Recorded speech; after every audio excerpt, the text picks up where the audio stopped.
चंद्रवंश में हमारे कन्हैया प्रकट हुए। ब्रह्मा जी के पुत्र अत्रि, उनके चंद्रमा, चंद्रमा के बुध, बुध की पूर्वा। इसी वंश में नहुस हुए, नहुस के वंश में ययाति हुए। ययाति के एक पुत्र सबसे छोटे थे पुरु और बड़े थे ययाति। बहुत ध्यान से सुनना, बस 5 मिनट की कथा है। महाराज ययाति को, राय साहब, ययाति को बुढ़ापे का श्राप लग गया। शुक्राचार्य जी ने कहा तुम बुढ़े हो जाओ, श्राप दे दिया। ये बुढ़ा होना नहीं चाहते थे, भोगों से मन भरा नहीं था। तो इन्होंने अपने बेटों से कहा, इन्होंने पहले तो गुरुजी से कहा कि अब ऐसा कैसे हो कि मैं पुनः युवा हो जाऊं। बोले अपने किसी बेटे से अपनी युवानी बदल लो। कोई बेटा आपको अपनी युवानी दे दे तो बेटा वृद्ध हो जाएगा, आप युवा हो जाएंगे। तो पहले सबसे बड़े बेटे से कहा, यदु से। यदु महाराज ने मना कर दिया, मैं अपना यौवन नहीं दे सकता। तुर्वसु, द्रहियु, अनु से सबसे कहा, सबने मना कर दिया। सबसे छोटे बेटे थे पुरु, उन्होंने कहा जो पिता की आज्ञा का पालन करता है उसका हर समय कल्याण होता है, आप मेरा यौवन ले लीजिए और मुझे वृद्ध बना दीजिए। अपने बेटे पुरु का यौवन लेकर के ययाति पुनः युवा हो गए, पुरु बुढ़े हो गए। अब पुरु ने प्रणाम किया तो कहा कि वरदान मांगो। बोले आपको जो आशीर्वाद ठीक लगे। तो ययाति ने आशीर्वाद दिया कि तुम जो है पहले की तरह युवा हो जाओ। तो पिताजी के आशीर्वाद से जैसे थे वैसे फिर से हो गए पुरु।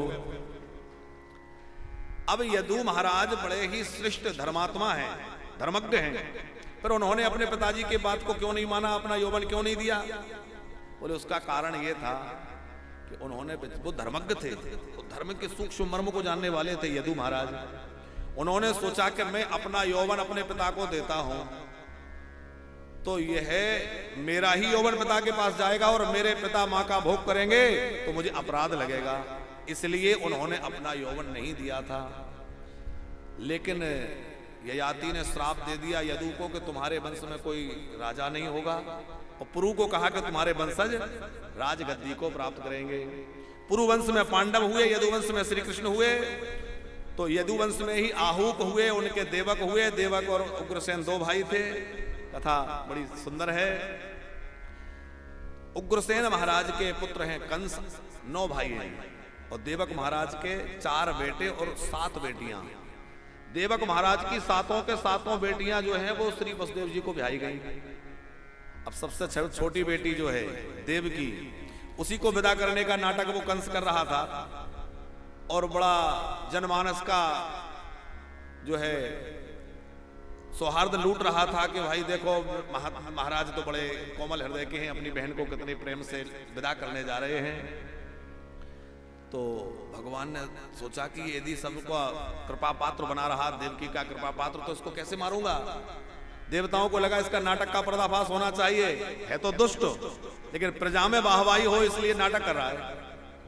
तो आकाशवाणी कर दी देवताओं ने कि अरे कंस, तू जिस देव की बहन को इतने प्रेम से विदा कर रहा है इसी के बेटे से तेरी मृत्यु होगी, 8वां पुत्र तेरा काल होगा। अब तो कंस हड़बड़ाया। और देखो दुष्टों का प्रेम स्थिर नहीं रहता, कब बदल जाए। उनका स्वास्थ्य पूरा हुआ और उनका प्रेम पूरा। दुष्ट व्यक्ति की प्रीति अच्छी नहीं है। कंस ने खड़ग निकाल कर देवकी को मारना चाहा। सारी प्रजा समझ गई अरे ये तो नाटक कर रहे थे, अब तो देखो अपनी बहन को मारने तैयार है। वसुदेव जी को लगा कि अब मैं इसके पति हूं तो मुझे रक्षा करनी चाहिए। वसुदेव जी ने विनय पूर्वक भोजराज कंस को कहा, भोजराज मृत्यु तो एक दिन सबकी आनी है, आप अपनी बहन को मारकर कलंक क्यों ले रहे हैं। एक तो ये आपकी बहन है, नव विवाहिता है, हाथों में मेहंदी लगी है, लाल इसने जोड़ा पहन रखा है, आप इसको मारेंगे कितना बड़ा अपराध लगेगा, प्रजा में कितना आपके लिए थू-थू होगी, मत करिए ऐसा। हाँ आपको इसके बेटों से भय है, मैं वचन देता हूं जो बेटे होंगे आपको दे दूंगा। फिर भी कंस को लगा कि खतरा नहीं लेना चाहिए। यद्यपि वसुदेव सत्य प्रतिज्ञ हैं, जो कह दिया वो करेंगे, लेकिन फिर भी कंस ने देवकी वसुदेव को कारागृह में बंद कर दिया। धीरे धीरे समय बीता। देवकी ने एक बड़े सुंदर लाला को जन्म दिया। कंस के पास ले गए। कंस ने कहा ये तो पहला है, मुझे तो 8वें से भय है, लौटा दिया। अब नारद जी को लगा ये तो बड़ा दयालु बन रहा है भाई, पर भगवान मारेंगे कैसे। एक कमल का पुष्प लेकर आए, कुछ गिनती सी लगाते हुए आए। कंस ने पूछा देवऋषि क्या क्या बात है, कुछ परेशान है? अरे बोले मैं ये देख रहा हूं इसमें 8वीं पंखुड़ी कौन सी है, पहली कौन सी? कंस ने कहा इसमें क्या कठिनाई है, देखो ये एक तो 2 3 4 5 6 7 ये 8। बोले अच्छा महाराज इसको आपने पहली कैसे मान लिया, यदि ये पहली हुई तो बोले फिर तो ये 8वीं हो जाएगी। बोले इसी चक्कर में मैं परेशान हूं कि इसमें 8वीं कौन सी मेरी समझ में नहीं आ रहा। अब वो नारद जी ऐसा कह के चले गए। कंस ने सोचा कि यही परेशानी तो हमारी भी है, कौन सा पहला कौन सा 8वां, कहां से गिनती कहां पूरी होती कुछ पता ही नहीं, इसका मतलब खतरा नहीं लेना चाहिए। अब एक प्रश्न उठता है राय साहब कि आखिर नारद जी ने ऐसा क्यों किया, कम से कम वो 6-7 तो बच जाते। वो इसलिए कि वो 6 पुत्र देवकी ने जो जन्म दिया वो श्रापित थे और वो इतने ही समय के लिए भूमंडल पर पृथ्वी पर आए थे कि बस जन्म लेते ही उनको वापस अपने स्थान पे चले जाना है। देवी भागवत में वो कथा है। दूसरा नारद जी को लगा इसके पाप का घड़ा नहीं भरेगा तो भगवान मारेंगे कैसे। कंस ने आकर पहले को मारा, 6 पुत्रों को मार दिया और 7वें पुत्र के रूप में साक्षात शेष नारायण भगवान पधारे। सा सप्तमो वैष्णवाम धाम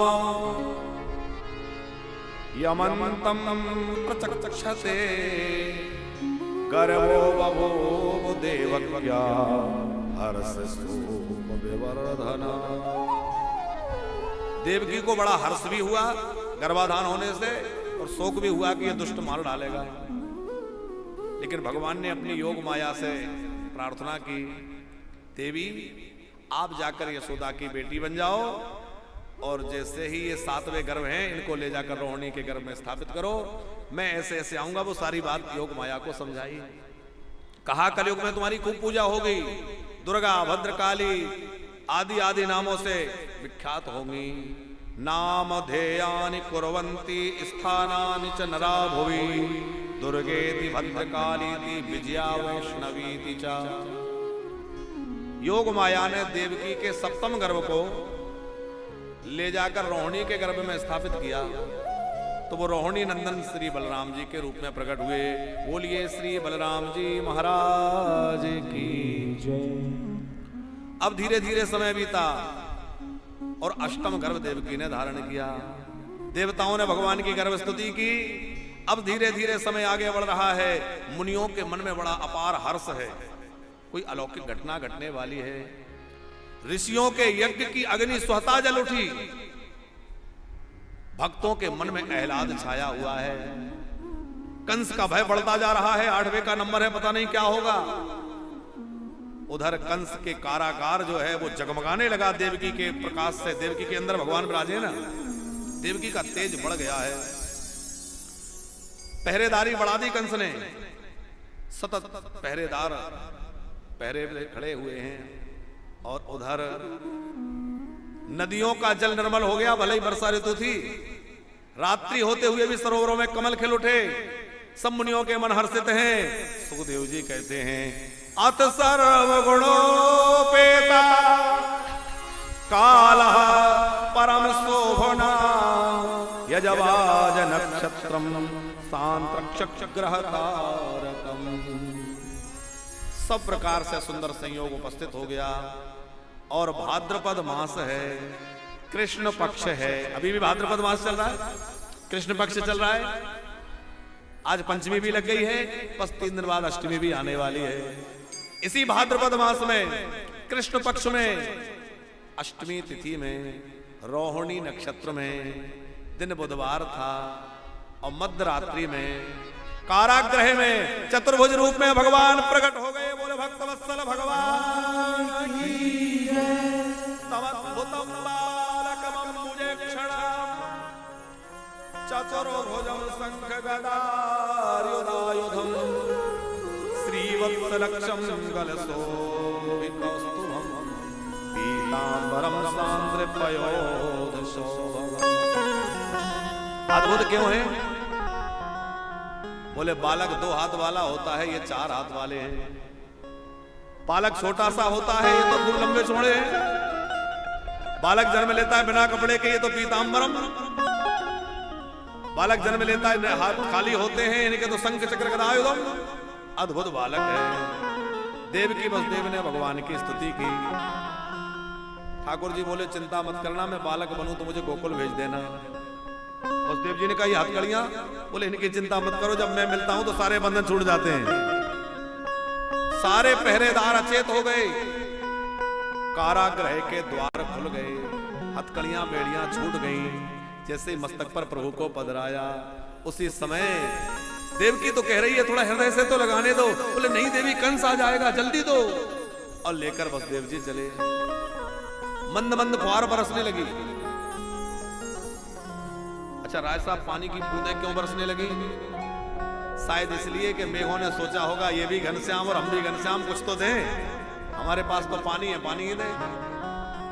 और एक संत बड़ी अच्छी बात कह रहे थे, बोले वसुदेव जी अकेले रात्रि में जा रहे हैं, तो भगवान ने सोचा होगा कि कहीं गांव वाले कहीं जाग गए, अरे ये कौन है, कहां जा रहा है, देख लेंगे, रात्रि में अंधेरे में किसी खटिया से टकरा जाए, क्योंकि गांव के लोग प्रायः बाहर खटिया डाल के सोते हैं। तो मंद मंद फुहार पड़ने लगी, तो जितने लोग घर के बाहर खटिया डाल के सो रहे थे, वो फुहार करते ही क्या किया, अपना अपना बिस्तर खटिया उठाई, सब अंदर, अब रास्ता खाली, अब चले जाओ।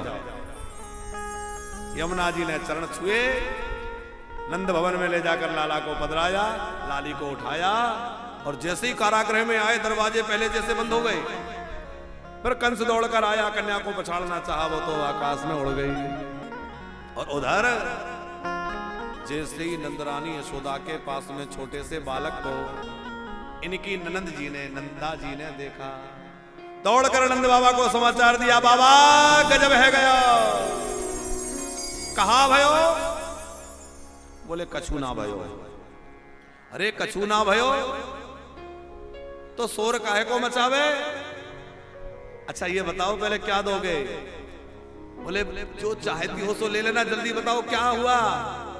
बोले भैया तेरे घर में लाला भयो है। इतना सुनते ही नंद बाबा वो चल पड़े। बोले नंद के